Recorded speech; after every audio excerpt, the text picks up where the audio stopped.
యువ హృదయాలను దోచుకుంటున్న ఒక వ్యక్తి ఫేస్బుక్లో సంచలనాలు సృష్టిస్తున్నాడు. అతను ఎవరో తెలుసుకోవాలని ముందు ఒక ఫ్రెండ్ క్రియేట్ చేస్తున్న విజయ్. చివరి వరకు తోడుంటావా, చితి నుండి లేచి వస్తాను, మరుక్షణం మరు జన్మలో కరుణిస్తావా, ఈ డైలాగ్ తను పూర్తి చేస్తూనే బాగుంటుంది. విజయ్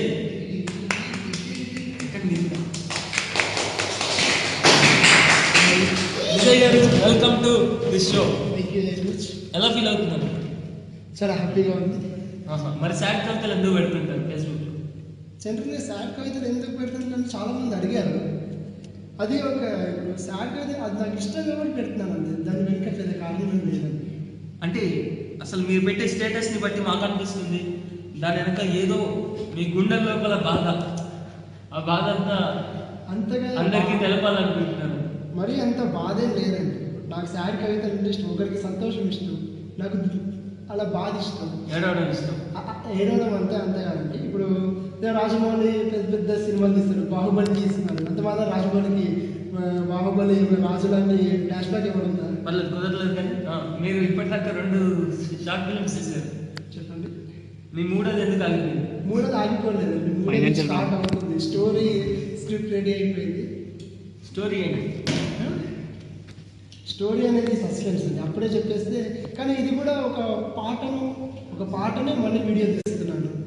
మీరు ఫస్ట్ ఫిలింలో సాంగ్ పెట్టుకున్నారు, సెకండ్ ఫిలింలో సాంగ్ పెట్టుకున్నారు, మీ థర్డ్ ఫిలింలో కూడా సాంగ్ ఉండే ఛాన్స్ ఉంది. ఖచ్చితంగా సాంగ్ ఉంటుంది. సాంగ్ ఎందుకు పెట్టుకుంటారు? స్టోరీ వైజ్ వెళ్ళచ్చు కదా. స్టోరీలో దానికి రీజన్స్ ఉన్నాయా? దానికి రీజన్ స్టోరీ లేదు. ఇప్పుడు ఎవరన్నా మాటల్లో ఒక భావాన్ని ఈజీగా వ్యక్తపరుస్తారు, కానీ ఒక పాటలో కూడా ఒక భావాన్ని చూపించాలంటే అక్కడ మాట్లాడాల్సిన అవసరం ఉండకూడదు.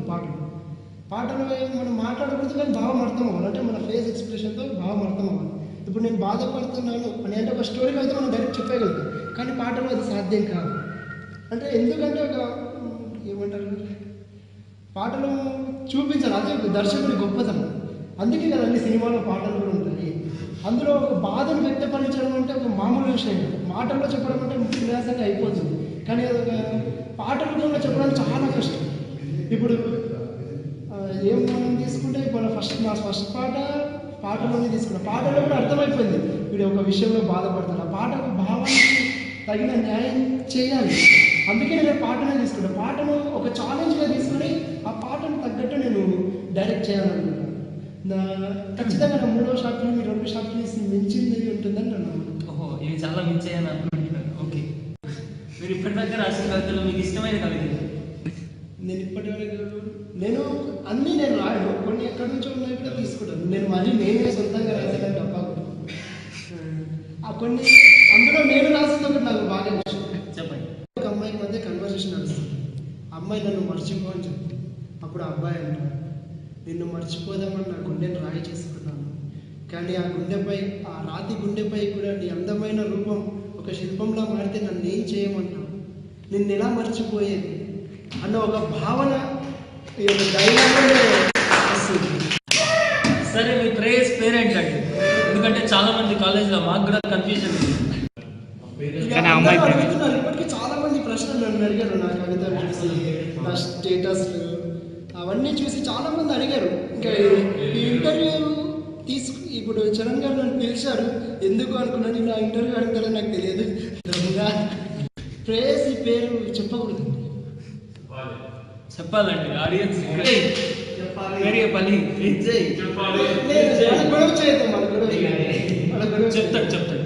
చెప్పడానికి ఏం లేదమ్మా. నా ప్రేయసి పేరు ప్రేమ అంతే. ఒక పదం వాడి ఆ అమ్మాయి పేరు నేను చెప్పలేను, ఎందుకంటే ఇప్పుడు నేను పేరు చెప్తే మళ్ళీ తనకు కూడా ప్రాబ్లమ్స్ వస్తాయి. తనకు ప్రాబ్లం వస్తుంది. మనం బాధపడ్డ పర్లేదు, మన వల్ల ఎప్పుడు బాధపడాలి. అలా పేరుని పబ్లిక్ చేయడం నాకు ఇష్టం లేదు, దయచేసి ఏమనుకోవద్దు. మీరు ఎవరైనా విజయ్తో మాట్లాడాలనుకుంటే, ప్రేమ గురించి సలహాలు తీసుకోవాలనుకుంటే విజయ్ కాల్ చేయండి. 9848143143. ఫాస్ట్ చూద్దాం విజయ్ గారు ఎన్ని కాల్స్ వస్తాయి.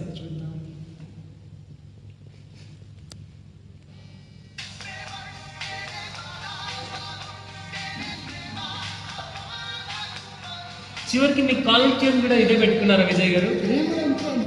సరే చూద్దాం, కాల్ ఎవరు చేశారు. హలో హలో విజయ్ అండి. చెప్పండి. గ్రేట్ పాయింట్ విజయేనా? అవునండి. క్వశ్చన్ అనుకుంటానండి. తప్పకుండా అండి. ముందు మీరు ఎవరండి, మీ పేరేంటి? నా పేరు ప్రతీక్ అండి. ఎక్కడి నుంచి మాట్లాడుతున్నారండి? వరంగల్ నుంచి అండి. గ్రేట్ అండి, చెప్పండి. మీ కవితలు నన్ను చాలా ఇన్స్పైర్ చేస్తాయండి. థ్యాంక్ యూ అండి, థ్యాంక్ యూ వెరీ మచ్. చాలా మంది రచయితలు ఉన్నారు, మీకు స్ఫూర్తి ఇచ్చిన రచయిత ఎవరండి? స్ఫూర్తినిచ్చిన రచయిత మా నాన్న. తెలుగులో చాలా మంది ఉన్నారండి, కానీ నేను ఒక రచయితని అవ్వాలి అని అనుకున్నదైతే వేటూరి సుందర రామమూర్తులు గారండి. అతను రాసే పాటల్లో అతను పాట వింటున్న ఈ పాట ఖచ్చితంగా వేటూరి సుందర రామమూర్తులే రాశాడు అన్నంత గొప్పగా రాస్తారండి. ఆ తర్వాత మనకు సిరివెన్నెల సీతారామ శాస్త్రి గారు, అతని గురించి మనం చెప్పొద్దు, అతని గురించి మాట్లాడేంత వయసు తెలియదని చెప్పి ఆయన గురించి. ఇప్పుడు మీరు వింటూనే ఉన్నారు, చాలా రోజుల నుంచి ఒక పాట వింటున్నాను, కానీ ఈ మధ్య రాశారు ఒక పాట, ఎవడు సినిమాలో నీ జతగా నేను ఉన్నాను. ఆ పాట విన్నప్పుడే నేను అనుకున్నా, కాదండి, ఆ పాట విన్నప్పుడే నేను ఖచ్చితంగా అనుకున్నా, ఇది ఖచ్చితంగా సిరివెన్నెల సీతారామ శాస్త్రి రాసింటాడు. ఎందుకంటే అంత ఒక భావాన్ని ఒక చిన్న చిన్న పదాల్లో పెట్టే స్థాయి అప్పట్లో సిరివెన్నెల, అప్పట్లో వేటూరి సుందర రామమూర్తులు, ఇప్పట్లో మన సిరివెన్నెల సీతారామ శాస్త్రి. ఎందుకు పాట గురించి చెప్పండి. ఏ పాట అండి? నీ జతగా. ఆ పాటలో ఒకే లైన్ అండి, నేను ఒక లైన్ గురించి మాట్లాడాలనుకుంటున్నాను, ఇంకెక్కువ మాట్లాడదు. ఒక అమ్మాయి అంటుంది, తెల్లార్లు చూస్తూ కూర్చున్నా జాడైనా లేదే, రెప్పల బయటే నేను అవి మూస్తే వద్దామనుకున్నా పడుకోలే పైగా ఒక సింగర్ కూడా దాగున్నాడు. ఫస్ట్ దీని గురించి చెప్పండి. చెప్పండి. అక్కడ అమ్మాయి ప్రేమలో ఎంత పిచ్చిదైపోయిందంటే కల్లోకి వస్తా అని చెప్పాడు, కానీ పడుకుంటే కదండి కళ్ళు, అంటే పడుకుంటేనే కల్లోకి వస్తాడు అంటే ఒక నిజాన్ని మర్చిపోయి మరి ప్రేమించేస్తుంది ఆ అమ్మాయి. దానికి తగ్గట్టు ఆ అబ్బాయి కూడా చాలా చక్కగా సమాధానం చెప్తాను. రెప్పల బయట నేను ఎదురు చూస్తున్నాను, నువ్వు పడుకుంటావని నేను వెయిట్ చేస్తున్నా, కానీ నువ్వు పడుకోవు, పైగా తిడతావు. అంటే జనరల్గా అమ్మాయిలు డామినేట్ చేస్తుంటారు కదండి అబ్బాయిని అని ఒక చాలా రొమాంటిక్ లైన్స్ని ఒక విషయాన్ని రాశారు. అది గొప్పతనం. అంతటి ప్రతిగాడు. ఇంకా మీరేమైనా సలహా తీసుకోవాలనుకుంటున్నారా మీ లవ్ మ్యాటర్? మన ఇంట్లో లవ్ చేసే ఆలోచన లేదండి, చేస్తే ఖచ్చితంగా చేయాలని అడుగుతారండి. తప్పకుండా. మిమ్మల్ని ఎవరైనా లవ్ చేస్తే దాని నుండి ఒకటే అండి, ప్రేమలో పడితే జాగ్రత్త అండి, అంతే, అంతకన్నా ఎక్కువ చెప్పలేమండి. విజయ్ గారు, ప్రేమ గురించి మాకు ఇంకా తెలుసుకోవాలనుంది. మీరేమైనా సజెషన్స్ కానీ ఏమైనా కోట్స్ కానీ ఇప్పటికిప్పుడు వచ్చినవి అని చెప్తారా?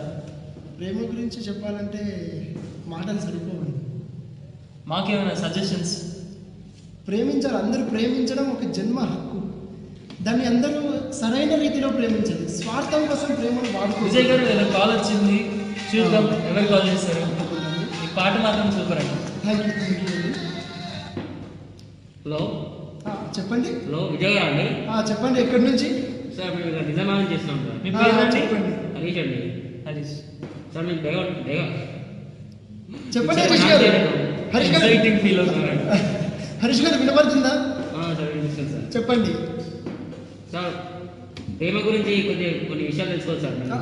అడగండి, తప్పకుండా చెప్తామండి. మీ పోయమ్స్ అంటే చాలా ఇష్టం సార్ వాళ్ళు. ఏంటండి వినపడట్లే, గట్టిగా చెప్పండి. హలో సార్, సార్ చెప్పండి హరీష్ గారు.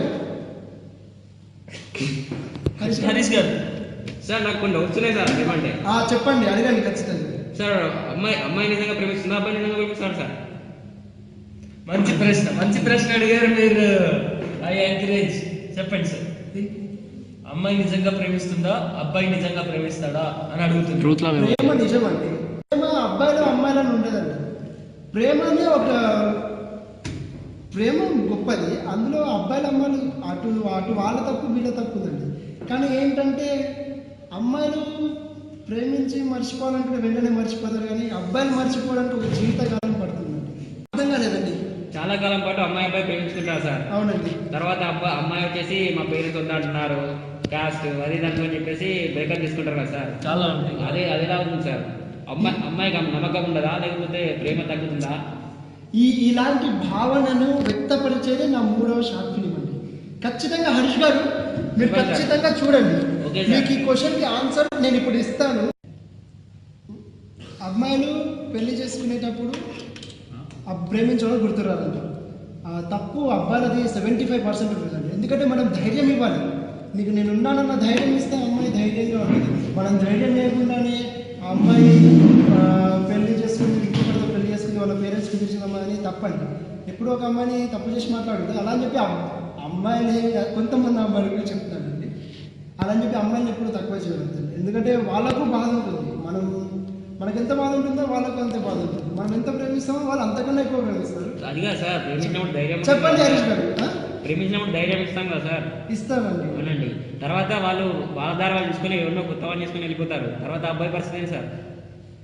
ఏముందండి, నాలానే వచ్చేవాడిని. మిమ్మల్ని మోసం చేసినాం మరి.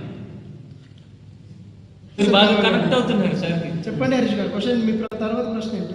నెక్స్ట్ ఇయర్ ఎప్పుడో సార్? ఏంటండి next teaser sir? Next teaser ఖచ్చితంగా 1 వీక్లో నెట్లో పెడతానండి, మీరు చూడండి. ఓకే సార్, వెయిట్ చేస్తాం. మీరు ఖచ్చితంగా నన్ను వచ్చి ఒకసారి కలవాలండి హరీష్ గారు. Okay sir. మీరు నా మనసుకు బాగా దగ్గర అయ్యారు.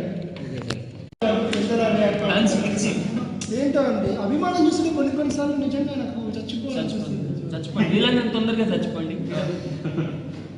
ఇప్పుడు నెక్స్ట్ కాల్ కోసం ఎదురు చూడటం ఎందుకంటే అందరూ ఎదురు సరిగ్గా వచ్చిందండి, కాల్ వచ్చింది. ఎవరు చూద్దాం. Hello hello hello sir. Hello, మా మ్యూజిక్ అండి ఇది? అవునండి, చెప్పండి. హలో, యాంకర్ చరణ్ గారేనండి? నేనే అండి, చెప్పండి. చరణ్ గారు, నేను మీకు పెద్ద ఫ్యాన్ అండి. అయ్యో థ్యాంక్స్ అండి. మీ యాంకరింగ్ చాలా బాగుంటుందండి. అసలు రోజు మీ యాంకరింగ్, మీ ప్రోగ్రామ్ చూడండి. అసలు నాకు అసలు ఏం మనసు పట్టదండి. టిఫిన్ కూడా చేయనండి. మీ ప్రోగ్రామ్ చూసాకే కాలేజ్కి వెళ్తానండి నేను. అవునండి, ఈ రోజు ప్రోగ్రామ్ మన విజయ్ మీద అండి. మీ డ్రెస్ చాలా బాగుంది సార్, మీ వాచ్ కూడా. మీ యాంకరింగ్ ఇంకా చాలా బాగుంటుంది సార్. మా ఇంట్లో అందరూ మీ ఫ్యాన్ చేస్తారు. రాగండి సార్. సార్ ఈ రోజు ప్రోగ్రామ్ విజయ్ మీద అండి. విజయ్ సార్? విజయ్ ఎవరు సార్? విజయ్ విజయ్ సార్ పెద్ద పెద్ద కవితలు రాస్తారు సార్. సినిమా డైరెక్టర్ చేస్తాడు. కాదండి, కవితలు రాస్తారు సార్. సార్ నేను మీకు పెద్ద ఫ్యాన్ సార్. మీ కవితలు అంటే నాకు చాలా ఇష్టం సార్. చెప్పండి సార్. మీరు తీసిన షార్ట్ ఫిల్మ్స్ కూడా నేను 100 సార్లు చూశానండి. రోజు మా ఫ్రెండ్స్ అందరు చూపిస్తూనే ఉంటాను సార్. సార్ మగధీర సినిమా కూడా మీరే రీసెంట్ గా ఎవడు మీరే రాశారా సార్? ఒక డైలాగ్ రాశానండి. ఒకటి కూడా మీరే రాశారు సార్? లేదండి. ఓకే సార్, చెప్పండి రమేష్ గారు, ఎక్కడి నుంచి మాట్లాడుతున్నారు? సార్ నేను అమెరికా నుంచి మాట్లాడుతున్నాను సార్. మేము అమెరికాలో ఉన్నా కానీ మీ సినిమాలు, మీ పోయేటర్లు ఎక్కడ మిస్ అవ్వం సార్. మేము మీరు రాస్తే చూస్తూనే ఉంటారు. అమెరికా నుంచి మాట్లాడుతున్నా, అమలాపురం నుంచి మాట్లాడుతున్నట్టు అనిపిస్తుంది. లేదండి, మాది అమలాపురమేనండి, కానీ అమెరికాలో సెట్ అయ్యామండి. చెప్పండి రమేష్ గారు, ఇంకేంటి మరి? ఇంకేం లేదు సార్, మీ కవితలు అంటే చాలా ఇష్టం మాకు. మీకు అసలు ఏ సినిమా వచ్చినా కానీ వదిలిపెట్టాము. వీకెండ్లు అన్ని చూస్తూనే ఉంటాం సార్. ఫ్యామిలీతో సహా పోతాం సార్ మేము. మీరు మాట్లాడేది డైరెక్ట్ గా కాదు. సార్ ఫోన్ మీ యాంకర్ ఇస్తారు సార్ ఒకసారి. సరే సార్. సార్ బాగున్నారా sir? Super sir, super sir. మీరు ఎప్పుడు ఇలాగే ప్రోగ్రామ్ చేస్తున్నారు సార్. మీరు ఇంకా సినిమాలకు కూడా వెళ్ళాలి సార్. మీరు చాలా హీరోలా ఉంటారు సార్ మీరైతే. థ్యాంక్స్ అండి. ఓకే సార్, ఉంటాను సార్.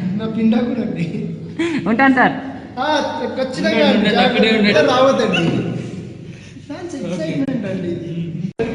చివరికి లాస్ట్ కి మన షోలో ఒకే ఒక్క డైలాగ్ చెప్పండి.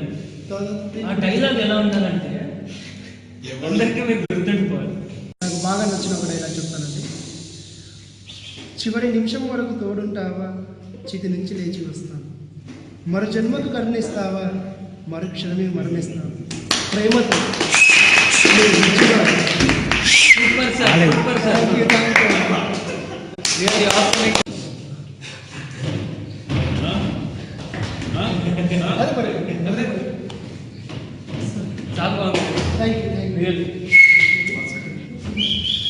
ఇంకెప్పుడు మా స్టూడియోకి రావాలి సార్. మళ్ళీ మా స్టూడియోకి వస్తే ఓకే, డాన్స్ చెయ్యండి సార్, చెయ్యండి. కాబట్టి ఖచ్చితంగా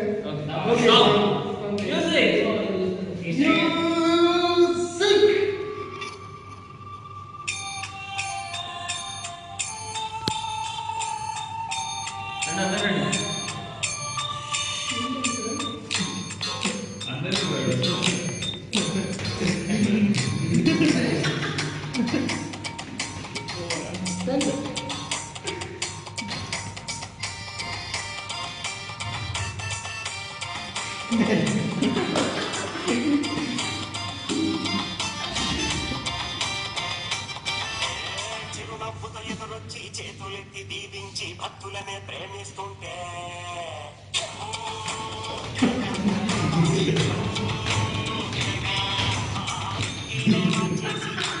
కట్టేసి దరితో కొట్టుకుంటుంటే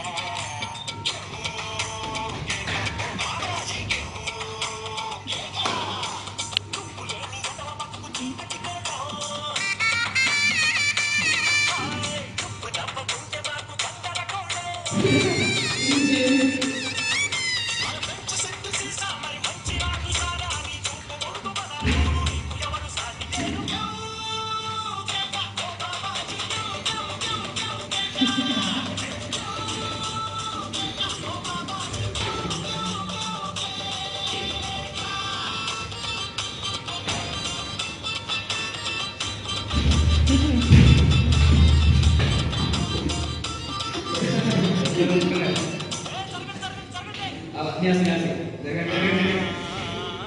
అన్నానికి అరిటాకు సున్నానికి తంబాకు స్వామి పాదం తాకు తాకు తాకు తాకు